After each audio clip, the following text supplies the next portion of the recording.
नमस्कार मेरी प्यारे साथियों आज मैं आप लोगों के लिए पूरे प्रकाश का मोस्ट इम्पॉर्टेंट बहुविकल्पी प्रश्नों को लेकर आया हूं। दोस्तों हमारा पहला क्वेश्चन है प्रकाश के परावर्तन के कितने नियम हैं। दोस्तों आपको बता दें कि परावर्तन हो या अपवर्तन दो नियम होते हैं, ओनली दो नियम। निम्न में से कौन सा पदार्थ लेंस बनाने के लिए प्रयुक्त नहीं होता है। दोस्तों मिट्टी लेंस बनाने के लिए प्रयुक्त बिल्कुल भी नहीं होता है। हमारा तीसरा क्वेश्चन है सरल सूक्ष्मदर्शी में किसका उपयोग होता है। सरल सूक्ष्मदर्शी में उत्तल लेंस का उपयोग होता है। उत्तल लेंस का निर्गत किरण एवं अभिलंब के बीच का कोण को क्या कहते हैं। इस दोनों के बीच के कोण को परावर्तन कोण कहते हैं। निर्गत किरण और अभिलंब के बीच के कोण को परावर्तन कोण कहते हैं। किस दर्पण द्वारा प्रतिबिंब छोटा एवं सीधा बनता है। उत्तल दर्पण द्वारा बना प्रतिबिंब सीधा एवं छोटा होता है। अवतल दर्पण क्या है। दोस्तों अवतल दर्पण अभिसारी दर्पण होता है और उत्तल अपसारी दर्पण। एक उत्तल लेंस होता है। उत्तल लेंस किनारों की अपेक्षा बीच में मोटा होता है। उत्तल दर्पण में बना प्रतिबिंब होता है। उत्तल दर्पण में बना प्रतिबिंब काल्पनिक और छोटा होता है। निम्नलिखित में किसमें बड़ा और वास्तविक प्रतिबिंब बनता है। अवतल दर्पण में बड़ा और वास्तविक प्रतिबिंब बनता है।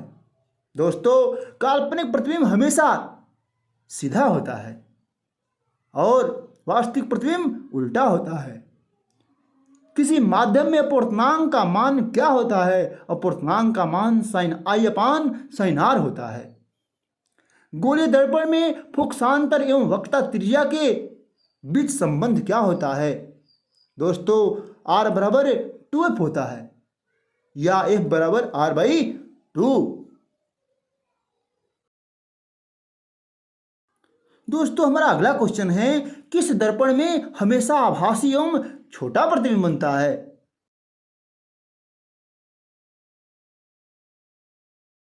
अवतल लेंस का आवर्धन कितना होता है। आवर्धन m बराबर v/u होता है।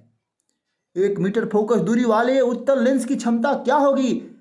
1 डायोप्टर होगी, केवल 1 डायोप्टर। किस दर्पण में बस से बड़ा और वास्तविक प्रतिबिंब बनता है। अवतल दर्पण में बस से बड़ा और वास्तविक प्रतिबिंब बनता है। किसी अवतल दर्पण द्वारा काल्पनिक सीधा तथा आवर्धित प्रतिबिंब बनता है जब वस्तु ध्रुव और फोकस के बीच स्थित हो। दोस्तों किस दर्पण द्वारा प्रतिबिंब सीधा एवं छोटा प्राप्त होता है। उत्तल दर्पण द्वारा बना प्रतिबिंब सीधा और छोटा प्राप्त होता है। एक अवतल दर्पण की फोकस दूरी 10 सेंटीमीटर है तो उसकी वक्रता त्रिज्या उसकी दोगुनी हो जाएगी अर्थात 20 सेंटीमीटर हो जाएगी। प्रत्येक लेंस के दो वक्रता केंद्र होने के क्या कारण हैं। दो वक्रता केंद्र होने के कारण लेंस की दो वक्र सतहें हैं।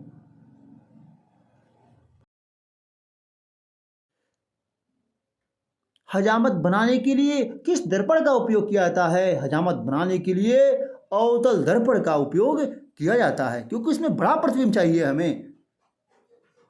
वक्रता त्रिज्या एवं फोकस दूरी के बीच क्या संबंध है। वक्रता त्रिज्या एवं फोकस दूरी के बीच संबंध f बराबर r/2।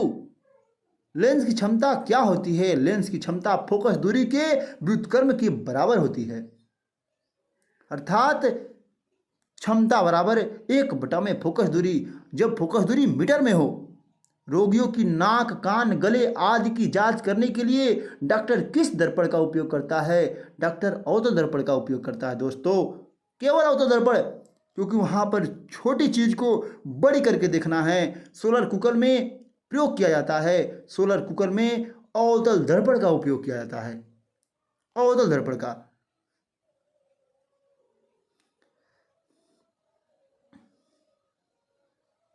दोस्तों हमारा अगला क्वेश्चन है उत्तल लेंस द्वारा काल्पनिक प्रतिबिंब बनता है जब फोकसांतर से कम दूरी पर वस्तु रखी गई हो अर्थात फोकस से कम दूरी पर।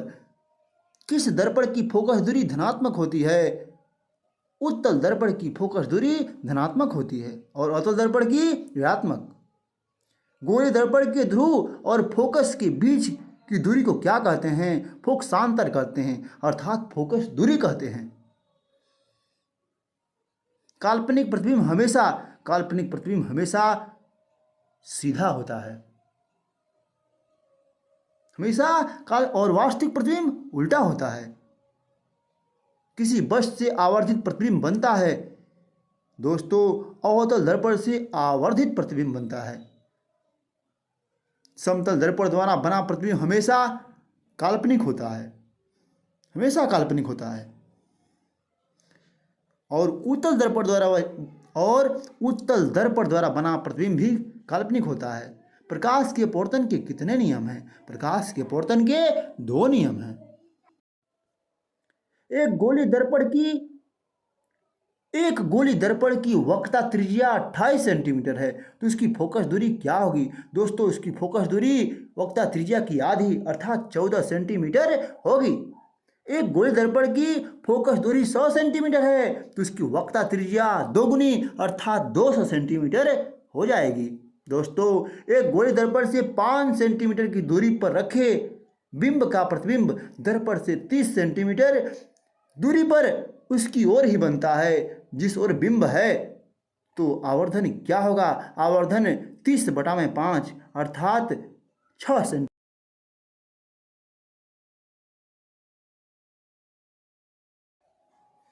दोस्तों, प्रकाश तरंग का उदाहरण परावैगनी तरंग है। प्रकाश तरंग का उदाहरण परावैगनी तरंगे हैं। एक लेंस की क्षमता -5 डियोप्टर है, उसकी फोकस दूरी क्या होगी? उसकी फोकस दूरी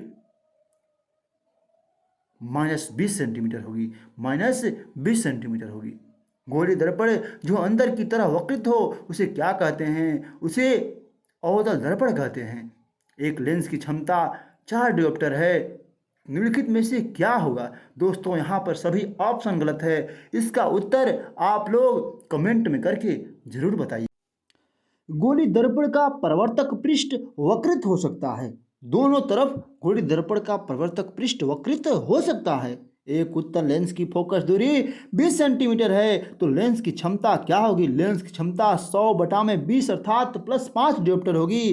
किस लेंस को अपसारी लेंस भी कहा जाता है? उत्तल लेंस को अपसारी लेंस भी कहा जाता है। प्रकाशिक माध्यम कितने प्रकार के होते हैं? दोस्तों, प्रकाशिक माध्यम 2 प्रकार के होते हैं, एक सघन माध्यम, एक विरल माध्यम।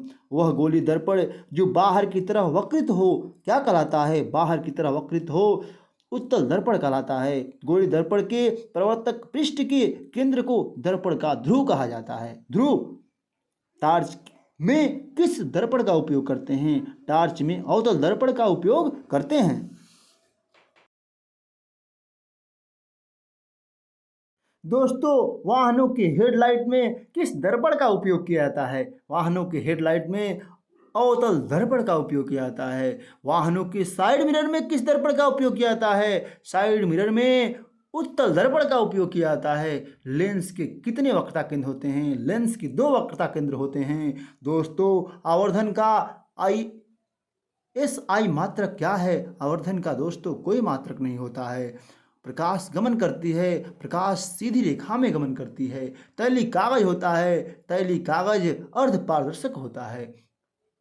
समतल दर्पण की फोकस दूरी होती है, समतल दर्पण की फोकस दूरी अनंत होती है। दोस्तों, उत्तल दर्पण से बना काल्पनिक प्रतिबिंब होता है। उत्तल दर्पण से बना काल्पनिक प्रतिबिंब सीधा और छोटा होता है। प्रकाश की चाल सबसे अधिक किस माध्यम में होती है? निर्वात में प्रकाश की चाल सबसे अधिक होती है। मानव नेत्र किसकी तरह कार्य करता है? मानव नेत्र कैमरे की तरह कार्य करता है। दोस्तों, मानव नेत्र में पुतली के साइज को कौन नियंत्रित करता है? पुतली के साइज को परितारिका नियंत्रित करती है। अभिनेत्र लेंस की फोकस दूरी में परिवर्तन किसके द्वारा करते हैं? अभिनेत्र लेंस में फोकस दूरी में परिवर्तन पश्चिमाभि मांसपेशियों द्वारा करते हैं। प्रकाश के किस वर्ण के लिए तरंग दैर्ध्य अधिकतम होता है? लाल रंग का तरंग दैर्ध्य सबसे अधिक होता है। मानव नेत्र में प्रवेश करने वाली प्रकाश की मात्रा को कौन नियंत्रित करता है? मानव नेत्र में प्रवेश करने वाली प्रकाश की मात्रा को पुतली नियंत्रित करती है। जो नेत्र निकट की वस्तु को साफ साफ नहीं देख सकता, उस नेत्र में कौन सा रोग है? उस नेत्र में दूरदृष्टि दोष है। निकट की नहीं दिखेगा तो दूर। मानव नेत्र के किस भाग पर वस्तु का प्रतिबिंब बनता है?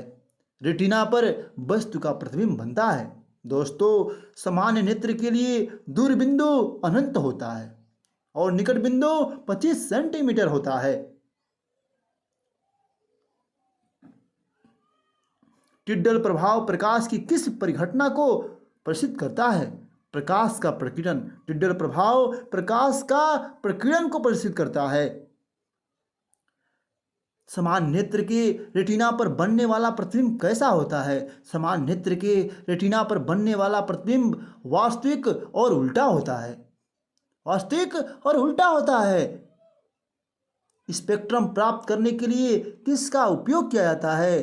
प्रिज्म का। स्पेक्ट्रम प्राप्त करने के लिए प्रिज्म का उपयोग किया जाता है। प्रिज्म 7 रंगों में प्रकाश को विभक्त कर देता है। दूरदृष्टि दोष वाले मनुष्य का चश्मा बना होता है। दूरदृष्टि दोष में उत्तल लेंस का चश्मा लगा होता है और निकट में अवतल लेंस का। जरा दूरदृष्टि को दूर करने के लिए किस लेंस का उपयोग करते हैं? बाइफोकल लेंस, अर्थात उत्तल और अवतल लेंस दोनों का उपयोग करते हैं।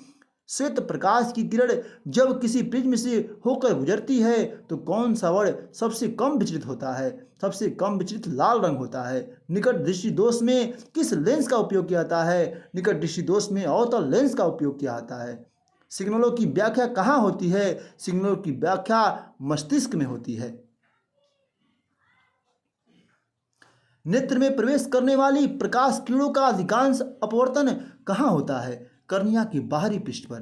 कर्निया के बाहरी पृष्ठ पर अधिकांश किरणों का प्रवर्तन होता है। प्रकाश किस पतली झिल्ली से होकर नेत्र में प्रवेश करता है? उस झिल्ली को क्या कहते हैं? उस झिल्ली को कर्निया और स्वच्छमंडल दोनों कहते हैं।